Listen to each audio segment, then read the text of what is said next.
Hey everybody, this is Scotty with Sketchy's Garage, and today we're starting a new project. Let's just jump right into it. Alright everybody, I thought it'd be fun to capture a restoration from start to finish. And what we're going to start with is a 64.5 Mustang. I know that it might not be everybody's cup of tea, but it's more about the adventure and the journey than it is the car. And most of the stuff that we'll be doing in these videos, you'll be able to apply it to whatever car or truck that you're working on. When you decide to restore a car, it's really important to take a good hard look at it and to determine if it's feasible to restore it or if you should find something better. We're just going to jump right into this car, and I'll show you a few areas to always take a look at and some stuff that can get you in some big trouble real fast. I'm going to grab the light. To look at this car from the start, it didn't look like it was a terrible car, and I'm not saying it's a terrible car now. It's just got some issues, and sometimes it's an issue that could halter your project. So we're going to take a look at this. The first thing I noticed when I took a look at this car is that there was a bunch of spray foam just caked up in the quarters, and it looks like they must not have had a welder or nothing, and they just took this piece of metal and then took spray foam and had it to push over to fix the quarter panel. I'm saying there's probably a big rust hole back in there, and then they did the exact same thing over here. You can see a piece of metal right here. To me, that's not really a big deal. I know that we're going to be putting quarters on it anyways, but if that's something that's going to hold you up or something that's a deal breaker for you, that's a good area to take a look at. Something else is this pan right here. Someone's replaced it at one point in time.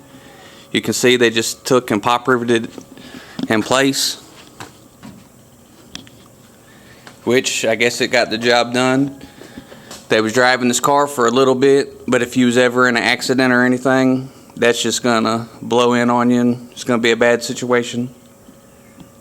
You'll find a lot of that on these old cars, so it's really important to take a good hard look at them, because you could buy a total pile if you're not careful.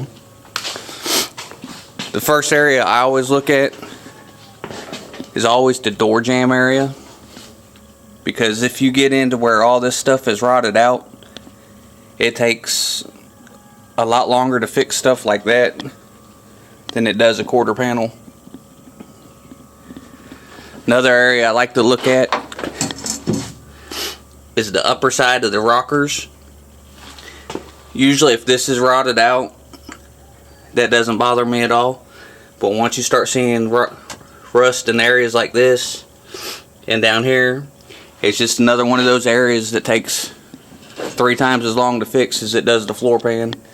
Like this floor pan, I could probably cut it out and put a one piece in 1 or 2 days, versus you start having stuff like this, you'll be on that for 3, 4, 5, maybe a week. So it's real important to look at that stuff real hard.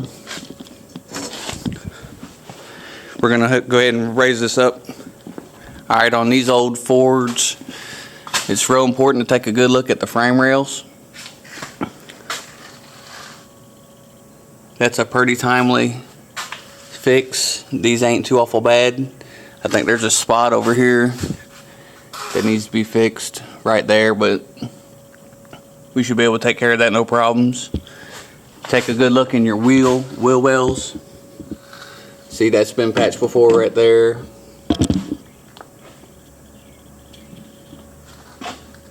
Got your floorboard, it's rotted out right there, so we'll have to address all that. Some more floor pan issues. More floor pan issues. Got inner rocker damage. Got rust on the torque box. More inner rocker damage.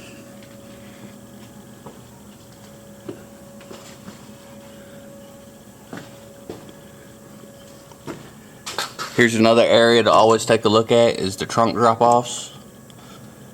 As you can tell, this one's been worked on. If you're buying a car and it's got shiny paint on it, one thing I always recommend you to do is to go and look at the bottom of the car. This is a perfect example. You see how rough this is? Say this is shiny up here, but all this stuff is rough. That's usually an indication of whoever painted it was doing like a quickie paint job, or wasn't really. Basically, they were just trying to get it out the door. They wasn't trying to do it the best of their ability. So that's a good area to always take a look at. That'll tell you real quick if it's a car that someone just trying to basically flip and make a bunch of money on.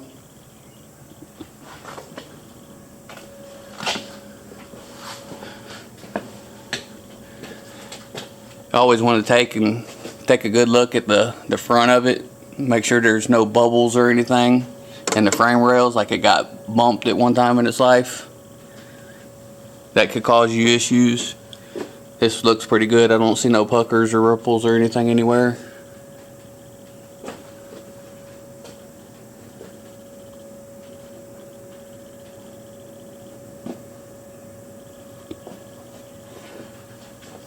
Something else I like to do before pulling one apart to restore it is I like to go ahead and I check everything. I check all the turn signals, the horn, the radio, basically all the electrical stuff, and just make a little checklist of what's working and what's not working. And I also take them for a drive and see how they drive, see if there's any vibrations or anything of that nature, if they got any pulling to them. This car right here, we started to go ahead and pull it apart. We already know that we're putting a new hood, doors, and deck lid on it. And we're going to put new quarters on it, floor pan, trunk pan, and a splash apron on the passenger side. But before I cut the quarters and stuff off, I like to put the doors and fit all the other stuff on there first to make sure we don't lose fitment somewhere between here and there. The old motor, it seemed like it ran pretty good. The guy who owns the car said it's pretty mechanically sound, so we're just going to take it out, get it resealed, and get it painted up and put back in. For you people out there that don't know the difference between a paint job and a restoration, you'll see that a lot of times on Facebook and Craigslist, people selling a car that's been restored. A restored car has basically been touched on all sides. I can't tell you how many cars I've went and looked at that said that it was restored and the engine bay wasn't repainted, or the bottom of the car wasn't repainted.